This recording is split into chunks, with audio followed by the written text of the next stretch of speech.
Hi, I'm Avi. And I'm Jenna, and welcome to Help a Mother Out. We have a very exciting episode. Take it away. Today with us, we have my baseball coach, Doc Scholl. Thank you. The one and only. The one and only.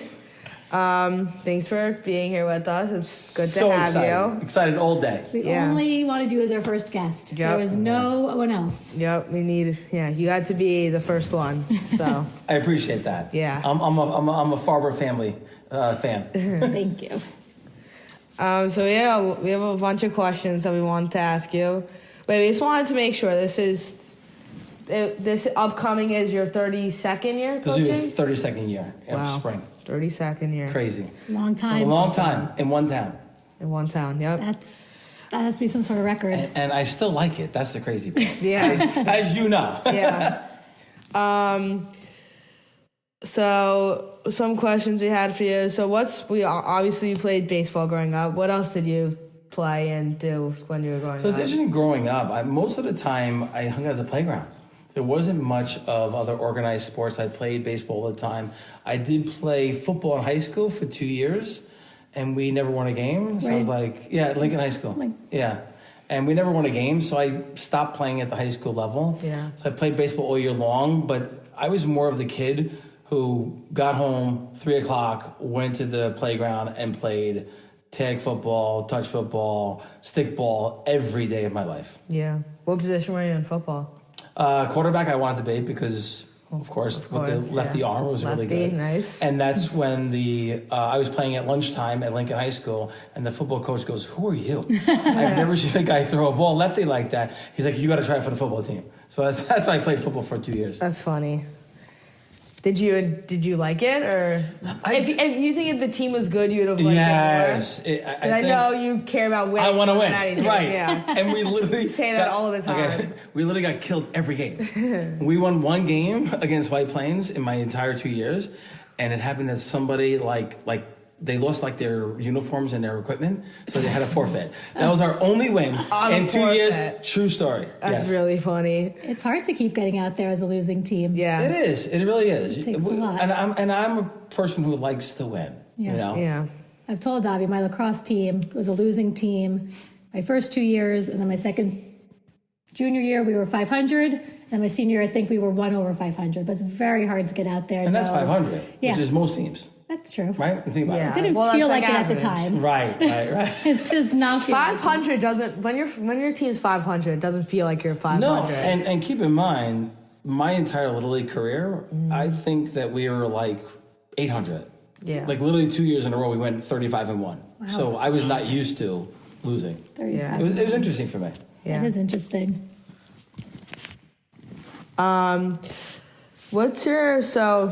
I'm guessing it's from baseball, but what was your favorite childhood memory or something that's stuck with you till now? Sport related. Yeah. Sport-related childhood memory.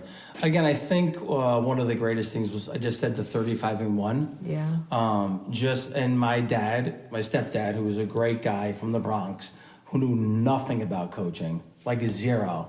Mm-hmm. But for us to be able to go and win the championship and go 35-1 over 2 years was unheard of. Yeah. So that moment, and it was funny. I was told the team a lot of times in Little League, in our field, if you don't run, you got a free hot dog. Yeah. So it was like a big thing for me. Like I got 13 hot dogs in a season. I was like, that was so much fun. That is fun. But definitely, I think winning that as a player was probably the biggest, to go 35-1 and win the championship 2 years in a row. When you went 35-1, where did the one loss come in? Early? Against the team we beat in the championship game. Oh, so it was wow. early.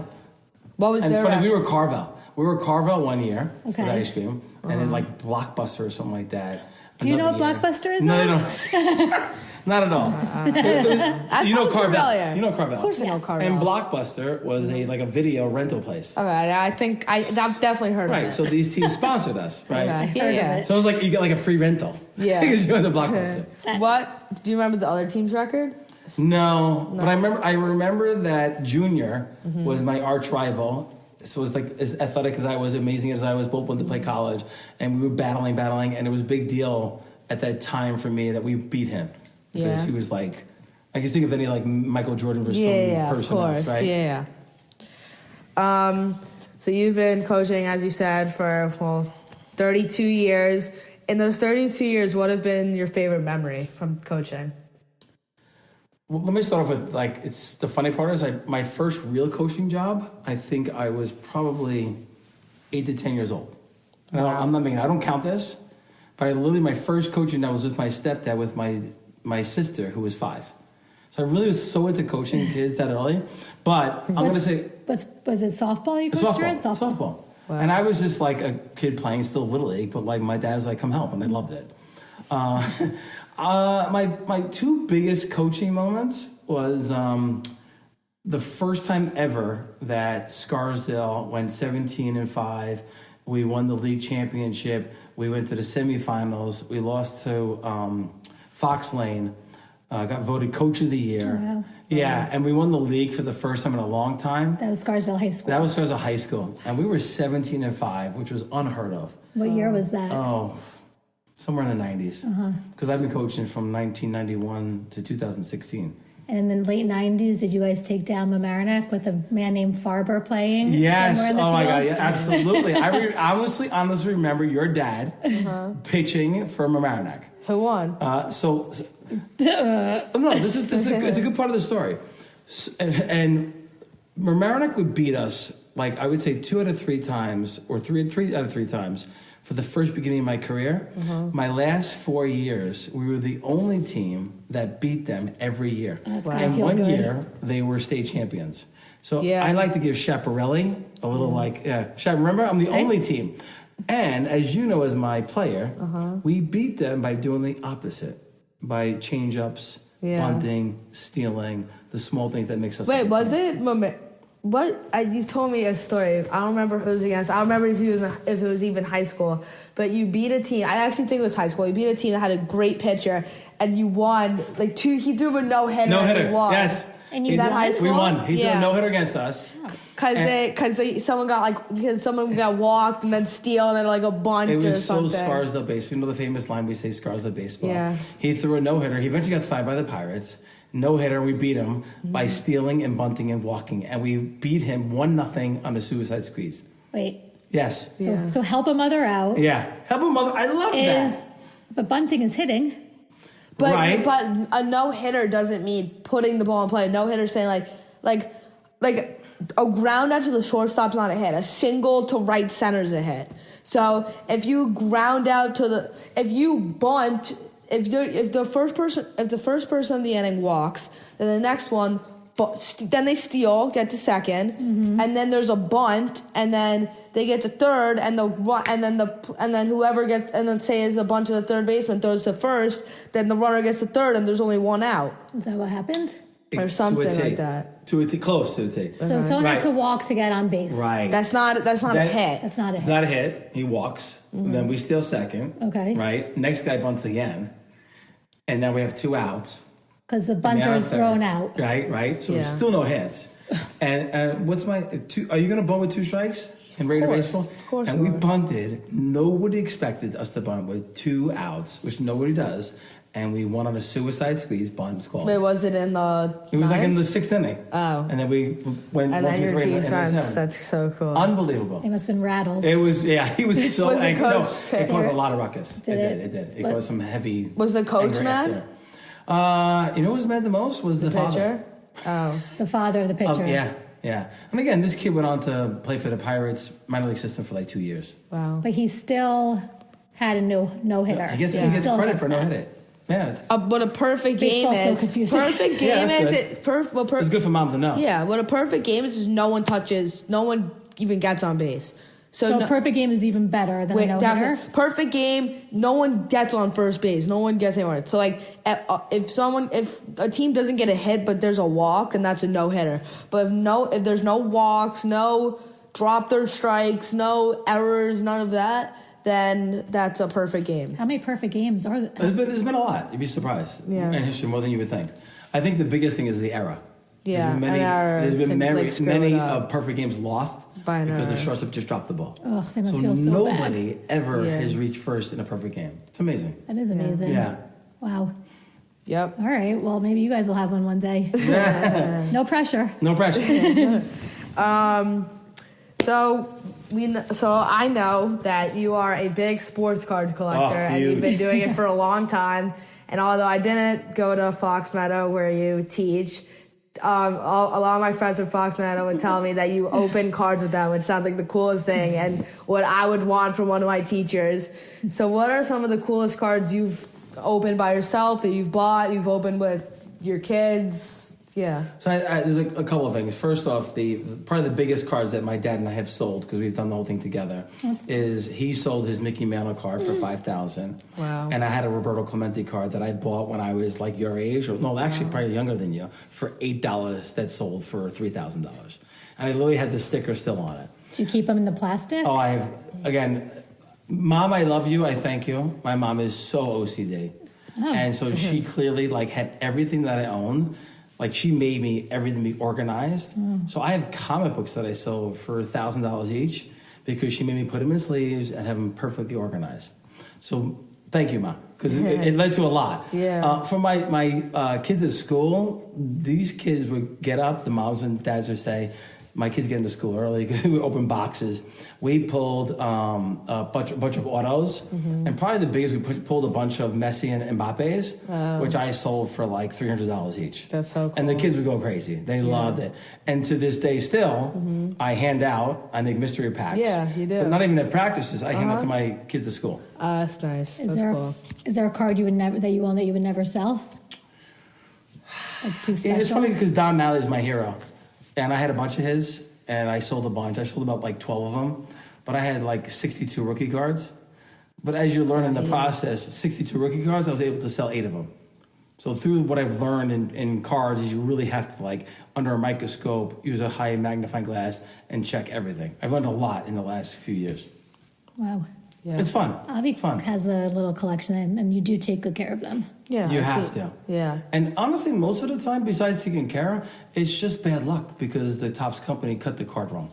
Yeah. It has to be cut perfectly. That's, Yeah, that's probably the biggest thing that people don't realize. Yeah. It's got to be 50-50 on the vertical part of the card and 50-50 perfectly bordered on the horizontal part of the card. Wow. Yeah. And that's just bad luck. Yeah, both. So the machine has cut it, and now it's screwed it up for everyone. Yeah. Exactly. Which is made They won't- cards, right. So, like, a lot of the time, the card won't be made in perfect condition. It'll just, when you open the box, it'll just come not in perfect condition. And that's why the 1980 Ricky Henderson card goes for over $300,000 because it was cut poorly.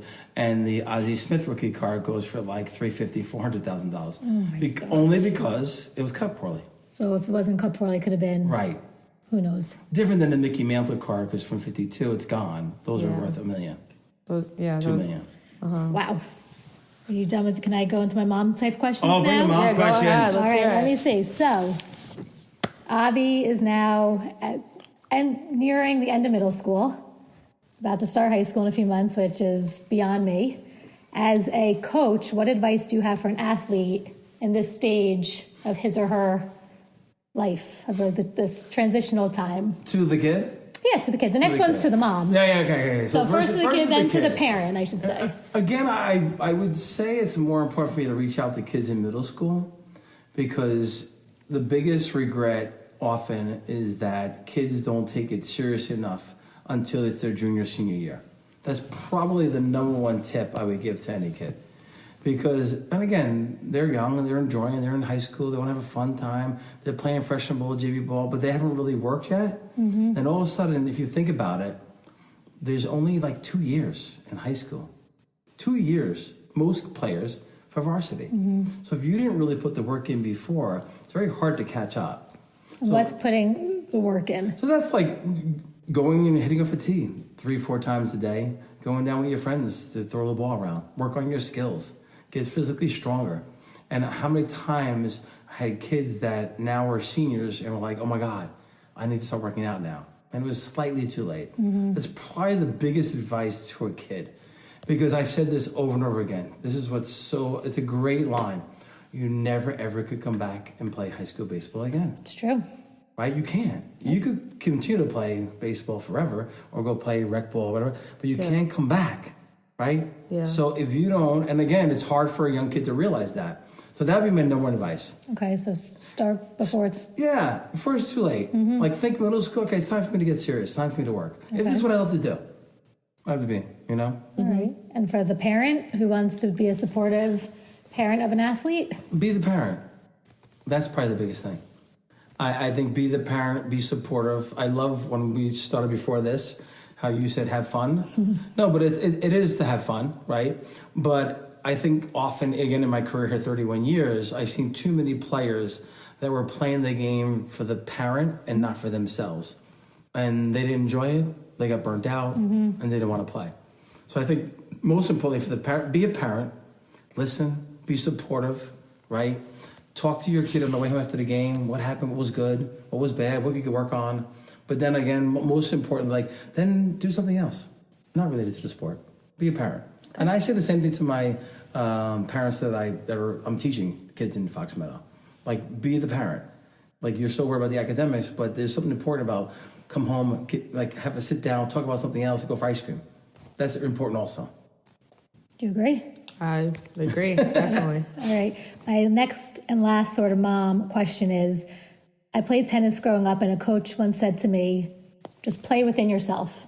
And that's something that I've always carried with me. Even a few weeks ago, we were skiing in Vermont. We did a great run, but I could tell I needed to get off the mountain, even though they were ready to go. Play within yourself. So it's something that I carry. Is there something that a coach or a parent or someone said to you that you took with you then as a mantra or a centering sentence that you used or still use? I mean, I like the line of playing within yourself. I think it's also beyond that. Know your role on a team and understand who you are as a player. Try not to compare yourself to other people, because often the guy who bats ninth could be as important, or the guy who's a relief pitcher could be as important as the guy who bats third. I often find that kids that are so successful at an early age, so kids that are 8, 9, and 10, and are the best players, have the hardest time with that. It's the other kid that could say, okay, you know what? I've been struggling, I've been working, I've been an 8-hitter, I've been 7-hitter. That kid has to work harder. Again, knowing what his role is, focusing on what you could control. That would be the best line. Focus on what you could control. You can control how much effort you put in, how often you work hard, and you control your emotions when you're in the game. The mental part of the game is so huge, and we talk about it all the time, right? And I would say to everybody to go out and read the book Psycho-Cybernetics. It is the most incredible book that I use for myself to develop in sports, in coaching, and bike riding. It's crazy. And my daughter, and you guys don't know it, but I literally use Psycho-Cybernetics on our team that won the championship all the time. And is it for kids and grown-ups? It's for anybody. Okay, so you get a copy. Yeah, it's kind of taking the psychology part and the science and combining it. And kind of going back to what you said, the psychology of being you and playing within yourself, but then there's also some science related to that, knowing physically how your body is and what your strengths and weaknesses are. That'd be interesting. Maybe we should get that. It's a great book. Yeah, okay. It's a great book. You'll give me the correct spelling It helps after everybody. this. It helps everybody. Okay. Honestly, it's a great book. I'm doing it with my students now at Fox Meadow. That's great. Yeah. They're lucky. Okay. Okay. Now your hard-hitting questions. Uh-oh. You're up, bud. I'm up. Okay. So, first of the hard-hitting questions. What athlete, dead or alive, would you want to sit down and have dinner with? One athlete. Wow. When you started the question, my favorite athlete my entire life was Don Mattingly. And he was my hero. And I like everything he did, the way he played the game. He played like me, like a first base and lefty. Yeah. But then I met him 3 or 4 times already. No, so you don't. And I sat for hours, talking to him. How lucky for you. Yeah, so lucky. So lucky. Nice guy? I guess in past, huh? It could be current. It could, yeah. Could be someone who's alive and still playing. Yeah. I just would like to hear how Babe Ruth and Lou Gehrig and Mickey Mantle, those guys, or the other names that come up. Yeah. How was the game back then and how different it was. And because I didn't get to see them or see them play. Of course, yeah. I know the modern day of baseball. Yeah. And of course, I think I would like to sit down with Tiger Woods and Michael Jordan and Wayne Gretzky because they're the even more elite. And I believe that their mental strength was so beyond everybody else, the ability. And I've read Tiger Woods' book, and how his dad put him through these mental things. Michael Jordan, who got cut from his high school team, the mental part, like those guys just stood out to me. Even Derek Jeter, like a guy who was ready to quit baseball. He literally called his mom and said, "I'm done. I'm quitting." And she's like, "No, you're not." But he became one of the best mental players. So I like to talk to them and knowing me, because I could learn for myself and to help my other players. Yeah. Do you know who my favorite Yankee of all time is? ahead. Do you know who it is? You know who it is. I think so, yeah. Oh, yeah. Yeah, who? Who? Say Steve it. Sachs. Steve Sachs. Oh my God, that was my sister's favorite Are you player serious? too. That's I swear to hysterical. God, I must have gave her 30 cards of Steve Sachs. That's so funny. I Is that loved time him. Yeah. Yes, He was that's my hysterical. favorite. That is funny. All right. And before that was Bucky Dent, just so you know. It's the same kind Is it the of same? concept, yeah. Okay. I was okay. Good answer. Next one was when you were a kid or now. What would your walk-up song be? I have to say Eye of the Tiger. That's classic. And only reason why is because during my young years of working, starting to work out at home, Rockies was huge, and technology was not so great back then. And I'll never forget this. I literally took 2 cassette recorders, and I recorded Eye of the Tiger 30 times in a row, whatever it was, and I would play it over and over again every time I work out. No, it's great. It got so bad, my brother he took it, ripped it out, and threw it out and smashed it because he got sick of hearing it. But for some reason, it kind of motivated me, It's a good the Eye of the Tiger. And not a song-wise, but on top of that, I took 2 VCR tapes. I'm serious. I don't think he knows what you're talking about. I know. VCRs, You know. cassette You tapes, know. I know the cassette tape. stereo Yeah, systems. And I spliced every Don Mattingly big hit, and I'd watch it before every game I played. True story. Because it would get me motivated to like play my best. If only you knew how much effort what he's talking about took to do Yeah, that. I have no idea. So much effort beyond. But that again, like that's like I want to give that to other players. I want to give that drive to like really go for it because you made it happen, right? You had that effort to put forward. Yeah. Okay. Time for the challenge. Time for the challenge. Okay. B. The answer's B. It's always The answer's B. B. Do you have the pencil? I brought it down. You did bring it. Okay, tell me the challenges and I'll make sure we have And it. pencil. Okay, so Doc, our challenge for you Oh God. is so I did it earlier. No. Do I need my reading glasses? No, you do not need your reading glasses. I did it earlier. And our challenge is how many Yankees pitchers, current or before, could you name in 30 seconds? Oh, wow, this is so good. I did it earlier. So, yeah, we're curious what you're going to get. That is so good. What do you think you'll get? I don't know. I have no idea. No idea. You have no idea? Should we I tell don't. you what Avi got or no? Yeah, tell me. I'm going to tell him, okay? 9. Okay. I'll beat that. Avi thinks you're going to 100%. smoke him. 100% beat that. All right. But hold on. You can't Okay, be give me your- time. No. Get the timer. Hurry up. Hurry up. Avi, go. One time, Want me to get my timer? I get my the timer. one time his phone isn't on him. Yeah. Here he is. Okay. Let's go. Hurry up. 30 seconds. 30 seconds. He thinks he's going to beat you. Yeah, You're I 9. got He's definitely going to beat me. Yeah. Predict. How many do you think he's going to get? You're going to get 16. 16. That's not bad. I think he's going to get 21. Wow. Oh, now you got pressure on me. I just made Now you that. got pressure on me. All right, I'll do the count. 30 seconds. 3, 2, 1, go. Ron Guidry, Ed Figueroa, Joe Cali, John Montefusco, Dave Righetti, John Wetland, Andy Pettit, Garrett Cole, Sorvino. Let me go back. Cavachona? Did I say Cavachona? No. Ed Whitson. 5. Tim Leary? Yes. Rivera? Yep. Okay. 13. 13. 13. So beat Less him. than I thought. Less than I thought. It's 21's a hard. lot. It gets It's a lot. in your Yes. time really messes with Well, what you. happened for me, I went to the old, and then I was like, wait a second, what about the new guys? Yeah. And then I was like, okay, let's You go back. only said one new guy. You only said Garrett Cole. Well, because during that time, I was big into computer baseball, and so I would play the games with them, and Ron Guidry was my hero because he was a lefty. Oh. So. Yeah. Well, So all right, much you didn't fun. get 21, No, I didn't get 21. 21's I'll work on it. insane. but we still respect 21's you. insane. 21 would be insane. That had to be 21's like yeah. Well, it's funny you say this because there's two guys that I follow on TikTok that do this for everything. Oh, do they? That's their whole TikTok. It's what can you name in this time? It's so much fun. Avi did. I don't know if you've heard the episode yet. Quarterbacks, and he got Yeah, I did NFL quarterback. Amazing. I did good. I did good. What did I get? 18? That's Yeah, amazing. So I did Amazing. good, but I started naming the most random. Doesn't matter. I started naming Doesn't matter. backup quarterbacks. I just said John Montefusco.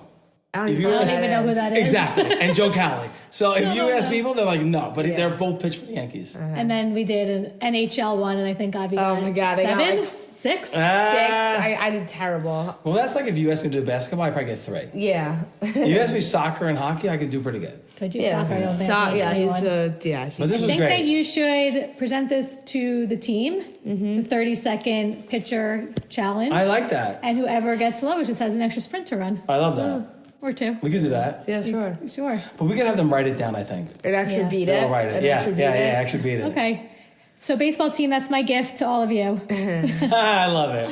Thank you for doing this. Absolutely. Doc. It This was was a the pleasure. best. So Thank much you so fun. much. Thank you. so Thank you much. for being Thank a coach to these boys. They're so Amazing. lucky to have you. A gift. All right. Thank you guys. Thank I'm you. Jenna. And I'm Avi. Thanks for listening. Bye.